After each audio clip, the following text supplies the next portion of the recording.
For generations of Iowans, this is what country living looked like. But now some of the best farmland is harvesting something else. We have wind here all the time. Danielle Cole built her house around the same time MidAmerican Energy built its wind farm near Blairsburg.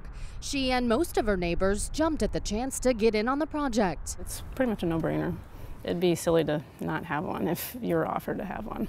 Her husband's family was offered land payments for 2 turbines. The tall, gleaming white towers don't bother her a bit. It's not a hum, but it's just every once in a while you'll hear a whoosh, and that's if it's perfectly calm. It's pretty relaxing. My husband likes to sit out front and watch them in the evening. Well, it was beautiful. It was very quiet out here, very open. The scenery outside Kim Whittemeyer's house north of Adair changed last year. They're on north, south, west of us, so they're all around us pretty much. Once a supporter of wind energy. I used to think it sounded really good, but after these moved in here and I realized how loud they are, I don't care for it anymore. Now that these massive towers practically sit in her backyard. I can live with getting used to seeing them, but the sound is what's really bad. On windy days, she compares it to the constant roar of a car or airplane. Whittemeyer even bought soundproof windows, but that didn't block the noise inside her house. No, I definitely, given the choice, would not live next to it. You are? Yeah, but I am. I don't have a choice.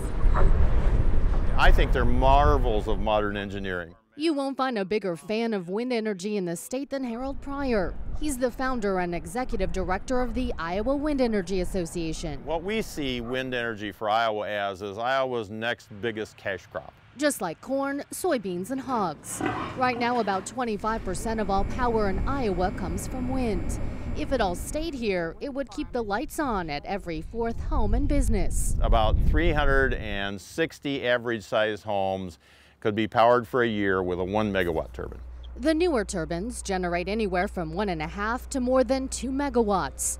Pryor says Iowa will double its current production in the next few years. Our goal is, as an association, to have 10,000 megawatts of installed capacity by 2020.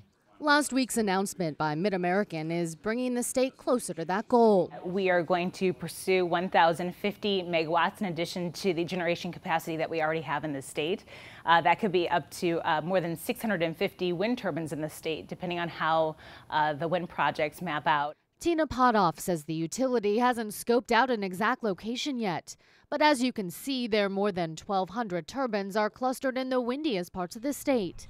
Wherever the projects end up, MidAmerican intends to be a good neighbor by following all city and county ordinances. Ideally, what we look at is 500 feet from the road for a wind turbine and roughly 1,000 to 1,200 feet from occupied residence or an occupied facility that may be in the area. And that's for safety reasons.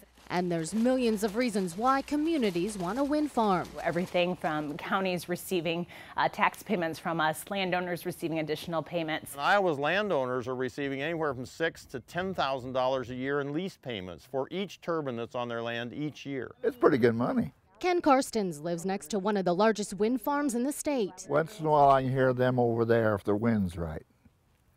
They go swish, swish when the blade passes the tower.